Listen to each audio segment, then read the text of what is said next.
Sir हम कहाँ कहाँ नजरें गड़ा के रखे, हमारी सारी नजरें तो आप लोगों के ऊपर भी हैं। लेकिन खैर, मैं तो बहुत अप्रिशिएट करती हूँ कि डॉक्टर जयशंकर जो है उन्होंने हाथ मिलाया। जाहिर है कि हमारे जो नेशनल असेंबली के स्पीकर हैं उनके साथ, और दोनों में जो है दोनों ने मुस्कुरा के हाथ मिलाया और कोई टेंशन नहीं जो है वो दिखाई गई। ये और बात है कि दोनों कंट्रीज में जाहिर है कि एक प्रॉब्लम तो चल रही है आपस में। बिल्कुल। उसके बाद जयशंकर जी ने देखा भी घड़ी भी उनकी सलामत थी, तो हाथ मिलाने के बाद तो सब ठीक ठाक ही रहा है। जब तक बांग्लादेश वाले भी अपनी घड़ियां ढूंढ रहे हैं, अगर वो मिल गया तो फिर तो सारे रिश्ते ठीक ही रहेंगे। अगर घड़ी और पर्स में से कुछ गायब हुआ तो फिर हम लोग बातें आगे करेंगे। खैर, जोक सपाट, देखिए ये तो वही वाले हैं ना, टांगे कहाँ पे टांग रही थी और पसीना था और ये था और वो था, तो इनकी तो काफी बहुत तारीफ हो रही थी। तो देखिए, मुझे इसको I don't think we must read a lot into it, क्योंकि बेगम खालिदा जिया जी का वो था, क्या कहते हैं उसको, उनकी शायद डेथ पे कुछ मिले हैं ये लोग, तो वो एक मजबूरी थी, एक जिसे कह लीजिए कि प्रोटोकॉल से ऊपर उठ करके आपको ऐसे बिहेवियर करने पड़ते हैं। और इसमें अगर हम जियो पॉलिटिक्स घुसेड़ देंगे तो वो ठीक भी नहीं होगा, बिकॉज कि फिर लोग एक दूसरे के जो इस तरीके के ओकेजन्स होते हैं उसमें जाने से बचेंगे, कतराएंगे, which is it should be. और अगर हाथ मिलाना है, गले मिलना है, दांत काटना है, तो इसके लिए कोई कमी थोड़े ओकेजन्स की, आप 50 जगह पे ये काम कर सकते हैं।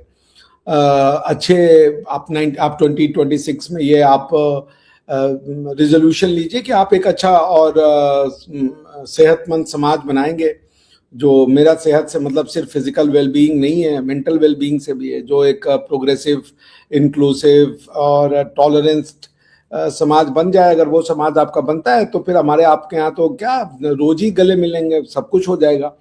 तो ये आई डोंट थिंक कि we must read a lot, rather तो डिस्कशन तो उधर होना चाहिए जो आपके पड़ोस में हो रहा है, ईरान में।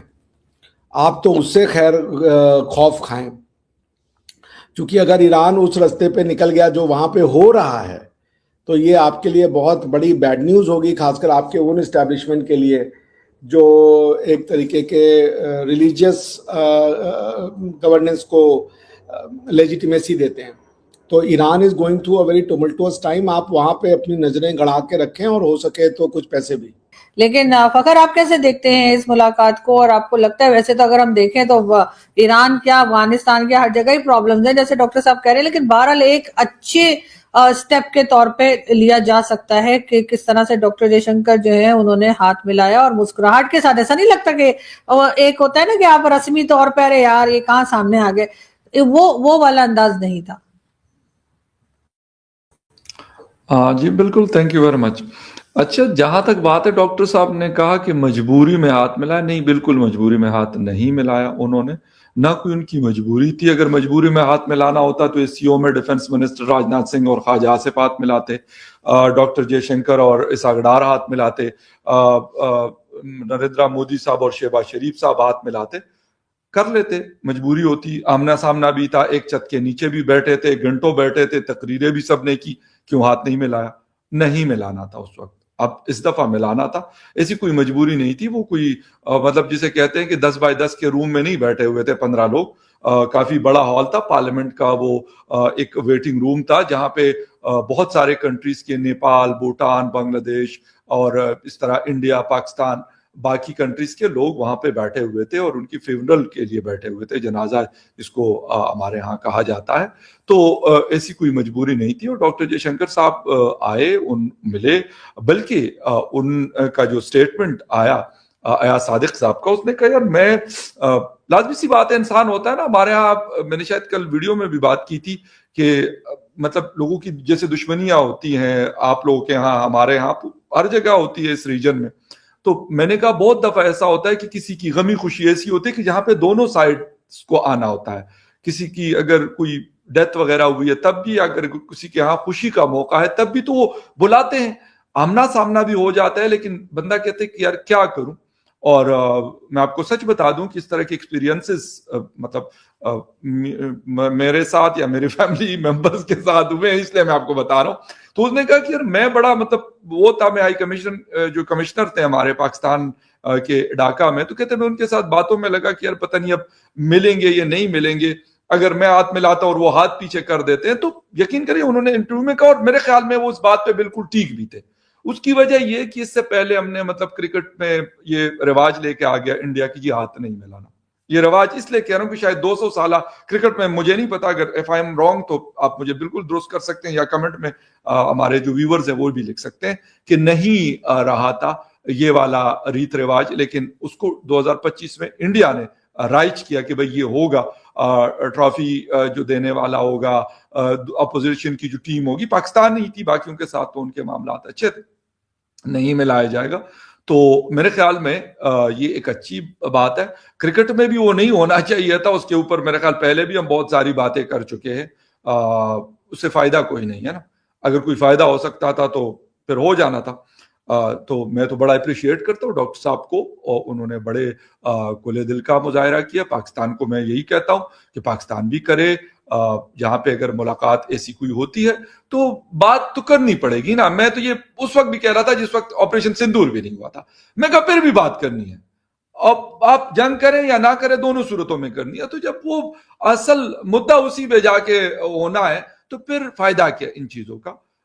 मेरे ख्याल में ये अच्छी बात है। और आपने ईरान की बात की सर, कि ईरान से हमें परेशान होना चाहिए, आप बांग्लादेश की ज्यादा फिक्र करें, क्योंकि उनकी भी करोड़ों की पॉपुलेशन है, और ईरान ने तो न यहाँ आना है और ना कभी वो आए हैं इस तरफ। अलबत्ता बांग्लादेश के लोग जो है वो इंडिया चले जाते हैं, वहां पे प्रोटेस्ट और ये सारी चीजें चल रही भी, क्योंकि फरवरी में वहां इलेक्शन भी होना है।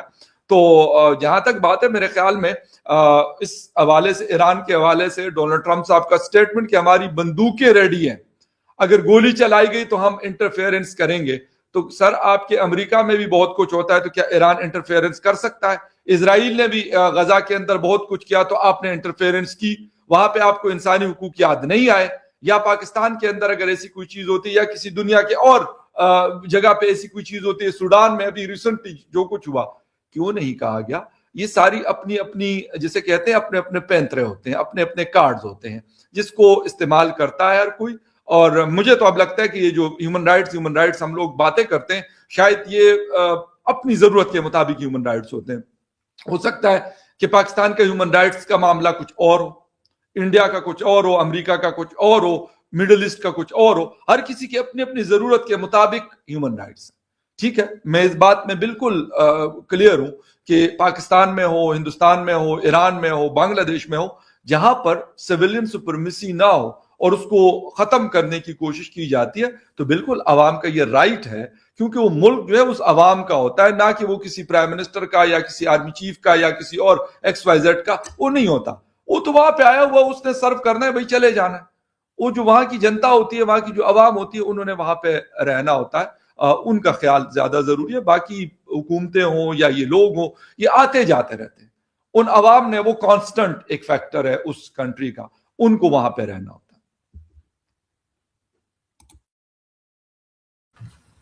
जी डॉक्टर साहब, आपने खबर को सुना, तो क्या आप उनसे एग्री करते हैं कि खैर ईरान तो कभी वाकई नहीं आया, लेकिन हाँ ईरान ने अटैक जरूर किया था पाकिस्तान पे, और वो उसी के जवाब में था जो पाकिस्तान ने अटैक किया था और कहा था कि जी वहां पे टेरर कैंप है, उसके लिए अटैक किया जा रहा है। लेकिन ऐसे चल के तो कोई ईरान वाले यहाँ नहीं आ रहे, मगर अफगानिस्तान के लोग जरूर आए हैं। तो इस वक्त आपको ज्यादा वाकई में देखना चाहिए और संभालना चाहिए जो कुछ बांग्लादेश में चल रहा है।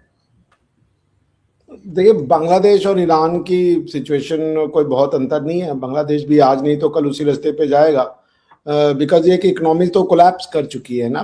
बांग्लादेश की जो मेजर इकोनॉमी थी वो वहाँ के गारमेंट फैक्ट्री थी, जिसको कि यूरोपियन और अमेरिकन बाजारों में बेच करके वो पैसे लिए जाते थे या फॉरेन डॉलर आता था। But over the period of time ये सब चीज़ें ख़त्म कर दी गई हैं।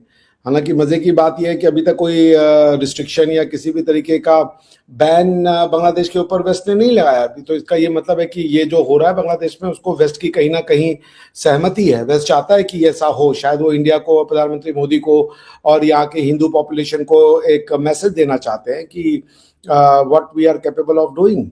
लेकिन वो ये भूल रहे हैं कि जो काम वो बांग्लादेश से करवाने वाले हैं, अगर बांग्लादेश रेडिकलाइजेशन के पाथ पे जाता है, जो कि हाईली रेडिकलाइज हो चुका है, तो ये कोई वेस्ट के लिए अच्छी न्यूज़ नहीं होगी। बिकॉज कि वेस्ट को लेके किसी भी एक मुस्लिम कंट्री में कोई अच्छी फीलिंग नहीं रखता कोई भी। वेस्ट इज, जब आज वो हमारे अगेंस्ट में है, कल ये पूरा बांग्लादेश एक ऐसा देश होगा जो कि पूरे वेस्ट को गालियां दे रहा होगा। पाकिस्तान में अमेरिका की अप्रूवल रेट क्या है, आप आज प्यू रिसर्च की चाहे पोलिंग देख लें, या आज आप एक जा करके सर्वे कर ले लोगों का, उसमें आपको आई एम प्रीटी श्योर 100 में से 90 लोग ये कहते हुए मिल जाएंगे कि America is an evil power on the face of earth, और दुनिया की जितनी समस्याएं उन सबका कारण ही अमेरिका है।